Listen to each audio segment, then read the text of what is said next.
Bonjour à tous et bienvenue sur Monde Mystérieux. Nous avons pris la fâcheuse tendance d'écouter ce que disent les médias de communication, la télé, les news sur Internet. Ce qui est sûr, c'est que certaines fois, ce que disent ces médias sont parfois vrais et parfois fausses. Ou du moins, elles sont fausses car ils ne le savent même pas eux-mêmes.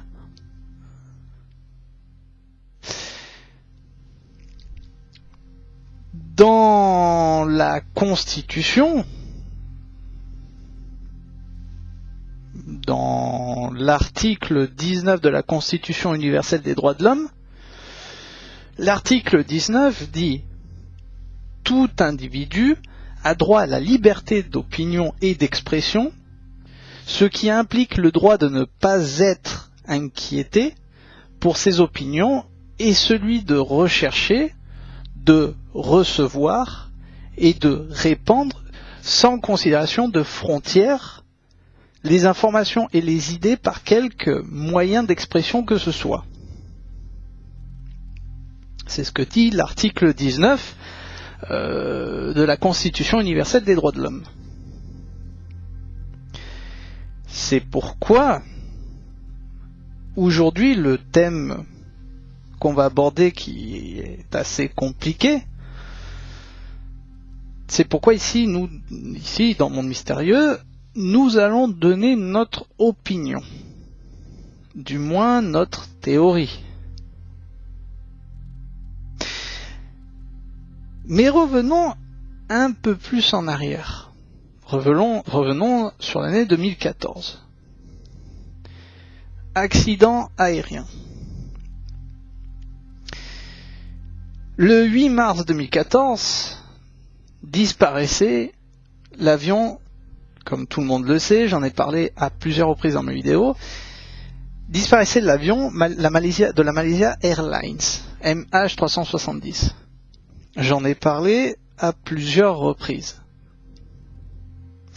Cet avion, je vais l'entourer, cet avion disparaissait pas loin des côtes de l'Inde, à cet endroit ici approximatif, MH370.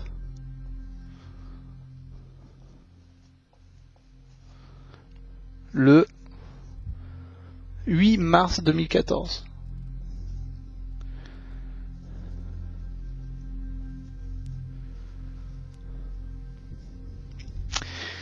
Quelques mois après,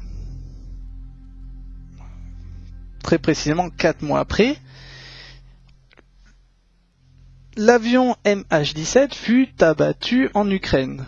Bon, je ne l'ai pas dessiné, l'Ukraine qui est plus vers là-bas. Il reste toutefois mystérieux, cet accident reste toutefois mystérieux. Nous ne savons pas pourquoi cet avion a été abattu. Qui a voulu faire cet attentat? Qui a voulu faire ces victimes?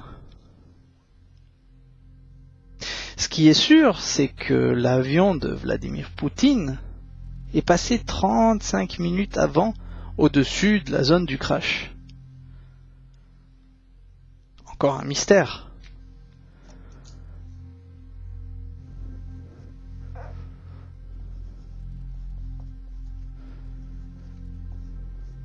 Donc cet avion, je répète, fut abattu le 17 juillet 2014.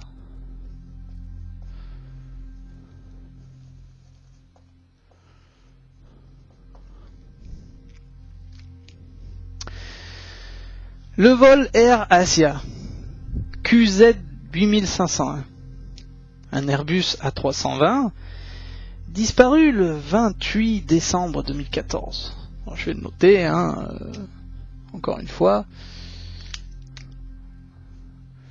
Donc, la 320, AirAsia, on va noter AirAsia.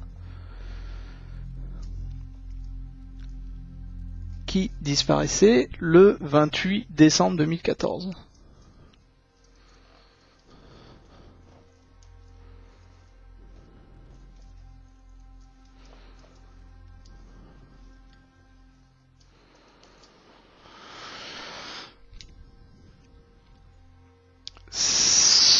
J'en parlais dans une de mes vidéos.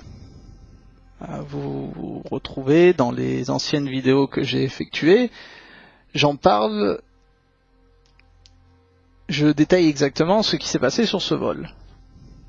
Ce qui est sûr, encore une fois, c'est que le directeur, on va dire, de cette compagnie et de la compagnie d'assurance, 2 jours avant, a vendu toutes ses actions, sans qu'on sache aujourd'hui pourquoi. La personne Tony Fernandez. Rappelez-vous, j'en parlais dans ma vidéo sur la mystérieuse disparition du vol A320 Air Asia.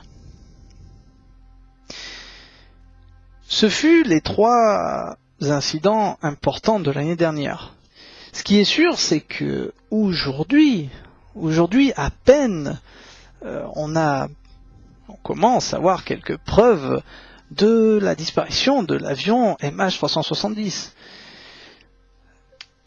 On a retrouvé à La Réunion, sur une île de La Réunion, donc par là, une aile de l'avion. On peut le voir, ça s'est passé dernièrement sur les news. Une aile d'avion fut retrouvée, soi-disant, de la Malaysia Airlines, en nous disant oui, mais c'est une aile de l'avion qui a été retrouvée, et patin, enfin, bref.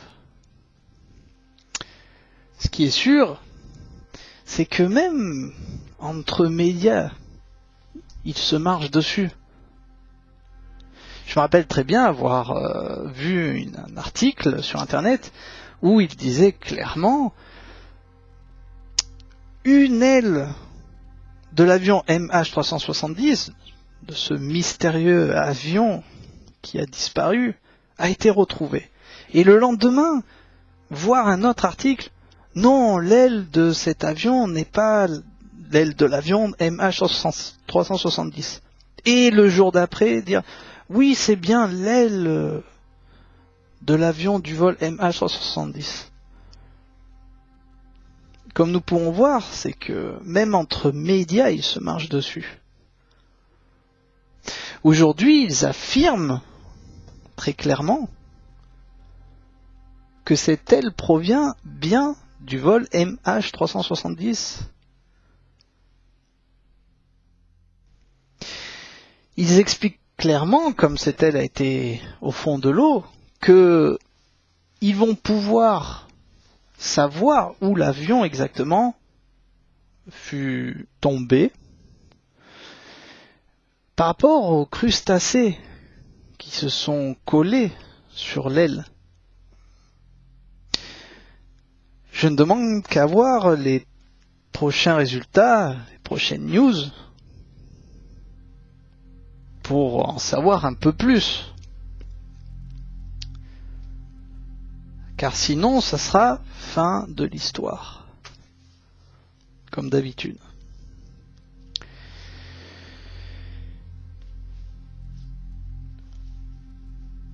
Le 24 mars dernier, s'est écrasé un autre Airbus A320 de la compagnie Germanwings. J'ai tardé à en parler, j'en suis désolé, mais je voulais en même temps regrouper tous ces accidents, tous ces vols, et parler en même temps de ce qui s'est passé avec la Germanwings. MH370, fin de l'histoire. MH17, il y a eu des victimes innocentes, fin de l'histoire. On ne sait pas aujourd'hui pourquoi ils ont abattu cet avion qui a voulu créer un conflit. On ne sait pas, fin de l'histoire. A320 Air Asia, l'avion s'est écrasé, soi-disant, fin de l'histoire. Le 24 mars dernier, s'est écrasé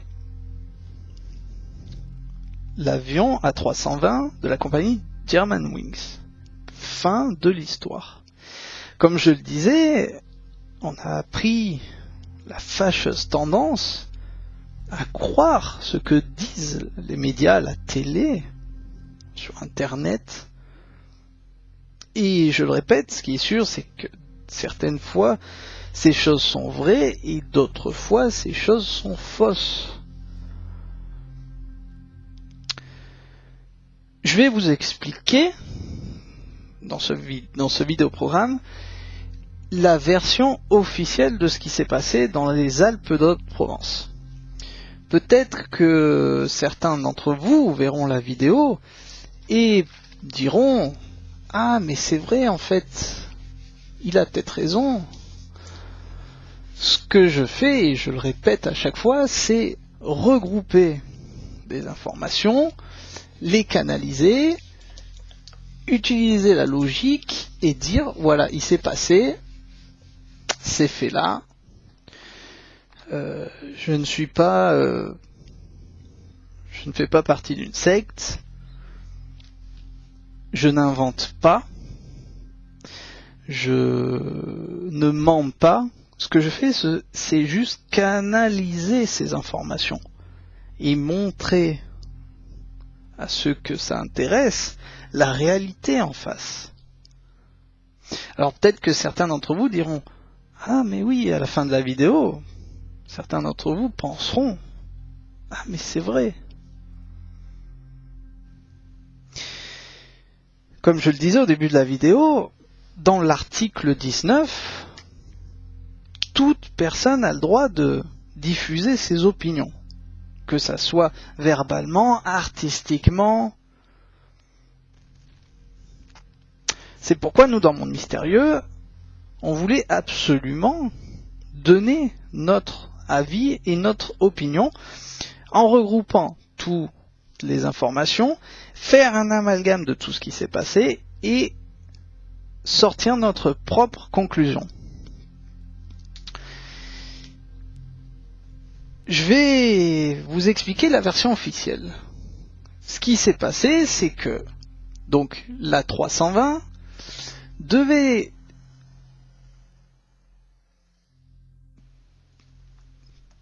est parti de l'aéroport de Barcelone le 24 mars. Je dessine grossièrement l'aéroport. A traversé la Méditerranée pour arriver concrètement, alors je vais le faire jusqu'au bout, pour arriver concrètement en France, sur les Alpes d'Haute-Provence, près de Barcelonnette. Les informations que l'on sait, c'est que l'avion décolla de l'aéroport de Barcelone en Espagne, a traversé la Méditerranée et s'est écrasé sur les Alpes d'Haute-Provence. Ce que je fais encore, c'est de canaliser toutes ces informations et je le répète, je n'invente rien du tout. Ce qui est sûr, c'est que cette compagnie allemande, Germanwings, est une compagnie très sûre. J'ai été surpris d'apprendre que l'avion avait des problèmes techniques. Les Allemands, que ce soit l'aviation, l'automobile, sont très cartésiens. J'ai eu l'occasion de prendre plusieurs fois des compagnies allemandes, je n'ai eu aucun souci. C'est pourquoi j'ai été surpris d'apprendre que cet avion avait eu des problèmes techniques. Mais continuons sur ce qui s'est passé le 24 mars 2014. L'avion décolla de l'aéroport de Barcelone très exactement à 10h01. Alors que l'avion devait partir à 9h30 du matin, mais je vais revenir dessus après. Donc l'avion est parti de l'aéroport de Barcelone, en Espagne, a commencé sa trajectoire en traversant une partie de la Méditerranée, et a commencé à perdre de l'altitude, donc on va dire ici, à 10h39. 10h38, 39. Pour s'écraser très exactement à 10h47 du matin. Donc l'avion est parti à 10h01, a commencé à perdre de l'altitude à 10h39, pour terminer sa course, très exactement, à 10h47, heure où, malheureusement, l'avion s'est écrasé en France, dans les Alpes d'Haute-Provence, près de Barcelonnette.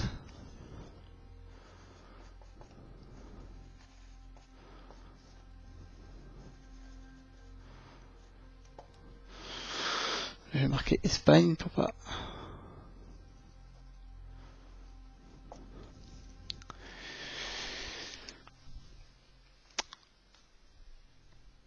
Tout à l'heure, je disais que l'avion devait partir à 9h30. La date de départ aurait dû être à 9h30. Ce qui est sûr, c'est que l'avion est parti à 10h01. Ce sont encore des informations que vous pouvez vérifier. Je ne mens pas. À l'heure d'aujourd'hui, on ne sait absolument pas pourquoi l'avion est parti à 10h01. Il y a au moins 30 minutes d'intervalle. Je vais le noter d'une autre couleur. 9h30. Ceci était l'heure officielle.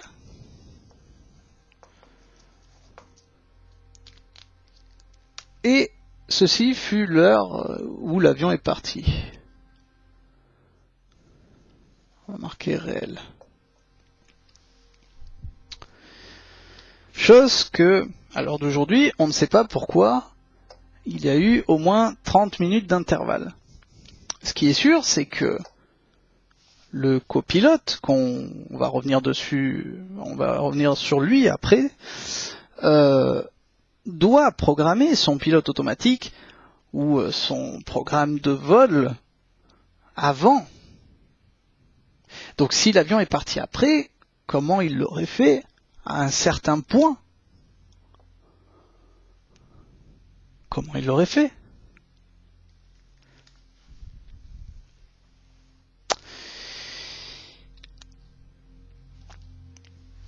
Je vais expliquer ce que certaines sources d'informations, que ce soit d'Espagne, d'Allemagne, de la France bien sûr, et même le New York Times, ce que disent, et j'ai fait un amalgame de tout ça.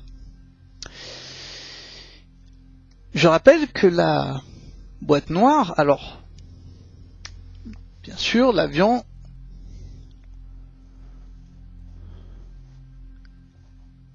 s'est scratché ici. Je rappelle que la première boîte noire fut retrouvée quelques jours après. Et la deuxième, beaucoup plus de temps après, hein, quelque chose comme 2 semaines après.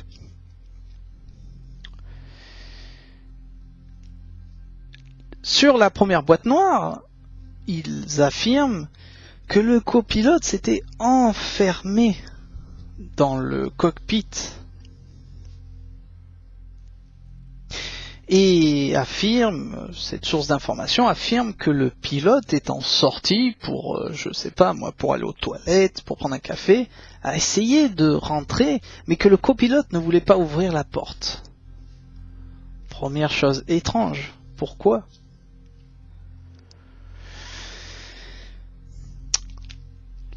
La première boîte noire affirment aussi ce qu'ils ont retrouvé. Je rappelle que sur les boîtes noires, on apprend sur l'altitude, sur la consommation, sur les heures, sur les enregistrements de vol, sur les enregistrements de son, ce qui a pu se passer, les avaries, etc., etc.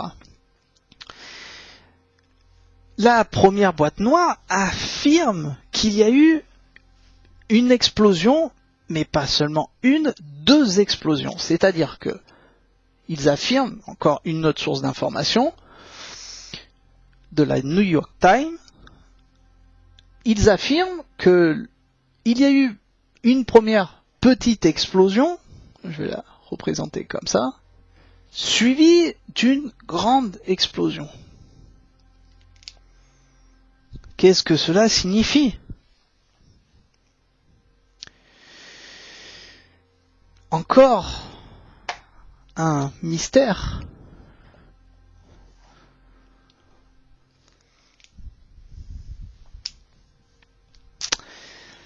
Je rappelle, et ça je le passe à la fin de la vidéo, pour que vous arriviez à voir exactement. J'ai eu l'occasion de voir je sais pas combien de photos de débris, des débris de l'avion.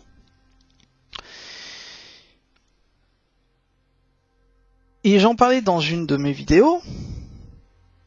C'est totalement logique. Si vous avez eu l'occasion de voir les débris, on peut voir la plaine avec les débris éparpillés en 1000 morceaux, en confettis. Les débris étaient des confettis. Et on peut très bien voir sur les photos les débris et les arbres à côté. Les plus gros débris qu'ils ont trouvés, je pense que c'était la taille plus petite que la taille d'une voiture. Je rappelle que si l'avion se serait scratché sur une montagne, sur une plaine, aurait fait un cratère énorme, aurait retourné toute la terre, il y aurait même plus eu d'arbres sur les côtés, ou de roches, ou de... Ça, c'est quelque chose que j'insiste là-dessus. Essayez de voir les photos. Les débris sont des confettis. Et ça, j'insiste là-dessus. Une autre source d'information confirme que même l'aileron arrière de l'appareil n'a jamais été retrouvé.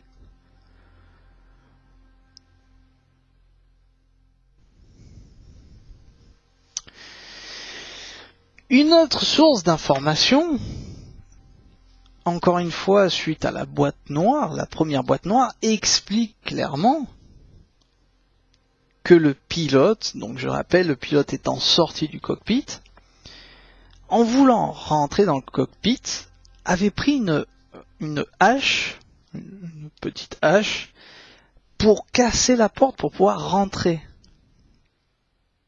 C'est là qu'on comprend pas dans Monde Mystérieux, suite à cette source d'information, comment c'est possible si la petite hache se trouve à l'intérieur du cockpit. Autre mystère.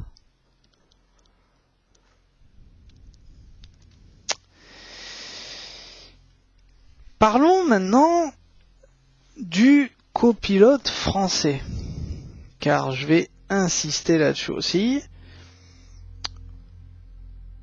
On en a un peu trop fait, comme d'habitude, donnant une image du copilote complètement fausse.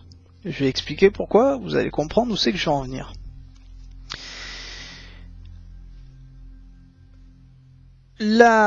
Encore une fois, la première boîte noire, sur une autre source d'information, cette source d'information affirme, encore une fois, que suite aux écoutes de la première boîte noire, la respiration du copilote Lubitz, ainsi s'appelait le copilote, paix à son âme, Lubitz, le copilote français, avait enregistré une respiration calme, zen, une respiration tout à fait normale. Je rappelle, alors là je rappelle que l'avion perdait 9500 mètres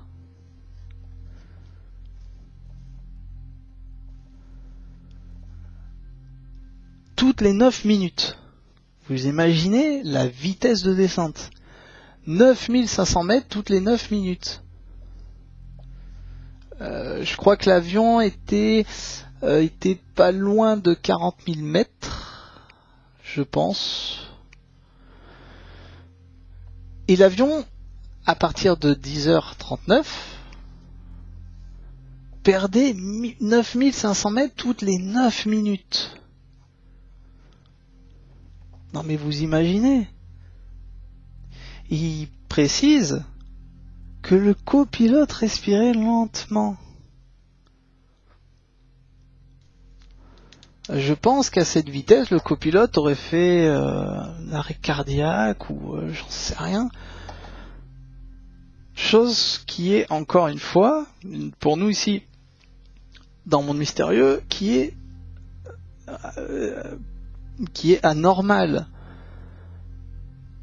En plus, avis personnel, comment ils ont pu enregistrer sa respiration avec la vitesse d'aérodynamisme de l'avion, la vitesse des moteurs, les bruits de fond, les gens qui parlent, peut-être ça criait, j'en sais rien. Comment ils ont fait pour enregistrer la respiration tranquille de Lubitz? Expliquez-moi.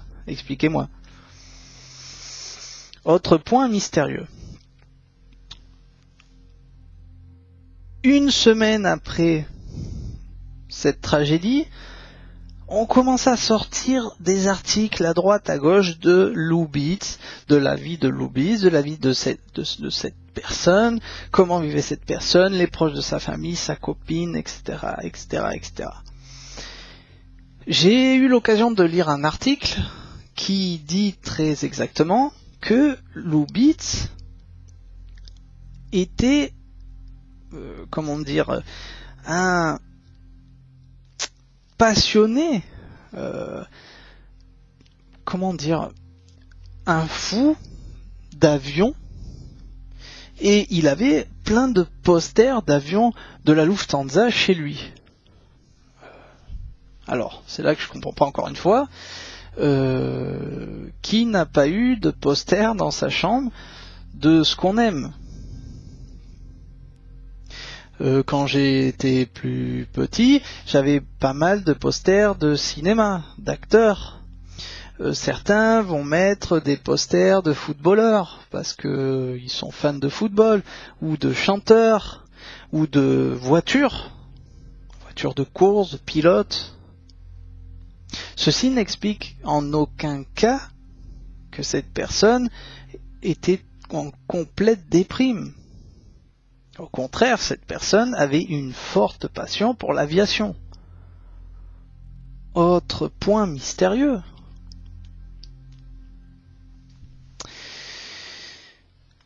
Un autre article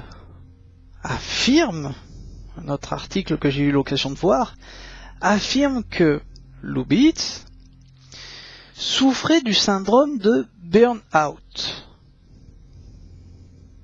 La question que je me pose, alors le syndrome de burn-out, pour expliquer grosso modo, c'est quand une personne est au bout du rouleau, on va dire.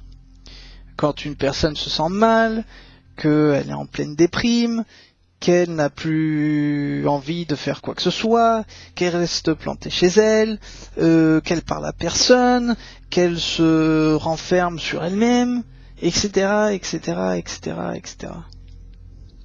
Voyons les choses en face. Qui n'a jamais eu, dans ce cas-là, le syndrome de burn-out? Demandez aux étudiants, par exemple, vous allez voir les étudiants, vous les questionnez, qui n'a pas aujourd'hui eu ce syndrome de burn-out?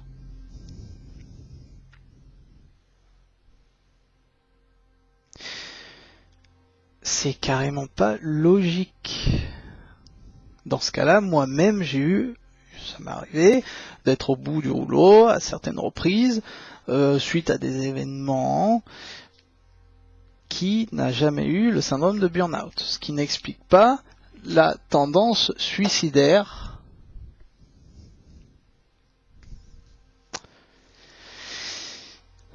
Un autre article que j'ai pu voir explique clairement que le meilleur ami de Lubitz a témoigné sur Lubitz lui-même, a parlé de sa vie, et cette personne affirme que Lubitz était une grande personne, aimable, sympathique, serviable, le meilleur ami de Lubitz, du copilote.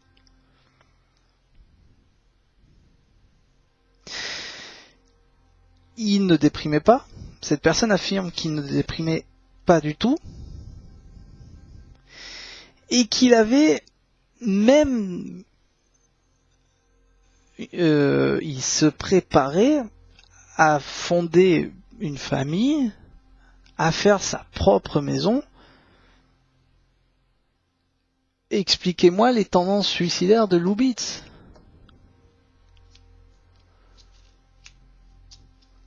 Le meilleur ami de Lubitz confirme que Lubitz ne déprimait pas du tout. Le meilleur ami. Autre point mystérieux. J'ai pu lire certains articles d'une personne qui travaille au renseignement et service secret américain, que dans l'avion, il y avait des ingénieurs de pirates informatiques. Je ne suis pas en train de dire qu'il faut croire à ça, mais j'ai eu l'occasion de voir encore cette information.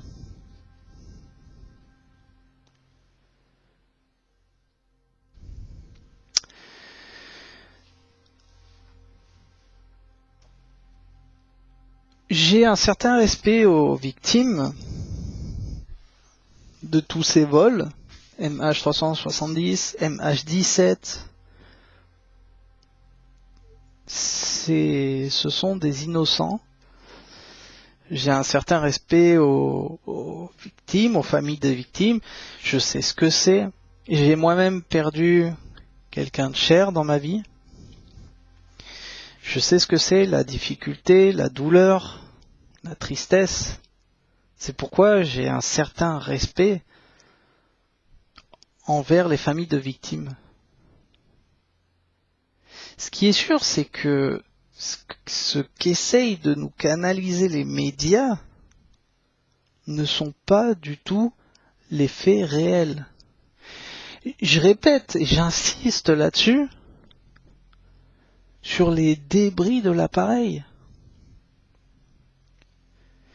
Je passerai des photos à la fin de la vidéo pour que vous voyez comme les débris ont été carrément en confetti. C'est des confettis.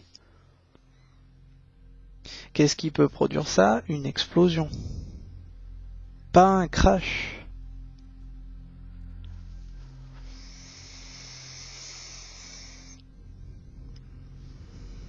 Ici, dans Monde Mystérieux, on essaye toujours de résoudre ces explications, toujours d'aller plus loin pour vous donner les meilleures informations qui existent.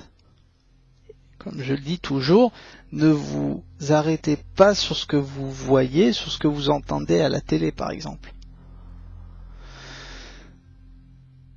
Jusqu'à preuve du contraire, nous ici dans Monde Mystérieux, on sera toujours là pour expliquer ces faits jusqu'à de prochaines informations, sinon fin de l'histoire. Et c'est pour ça que je vous invite à rester nombreux sur ma chaîne Monde Mystérieux. Et sans plus, depuis Monde Mystérieux, je vous dis à très bientôt pour de prochaines vidéos mystérieuses, faits, histoires, que nous ici dans le monde mystérieux, on vous démontrera que ces choses sont bien réelles. À bientôt dans Monde Mystérieux. À bientôt.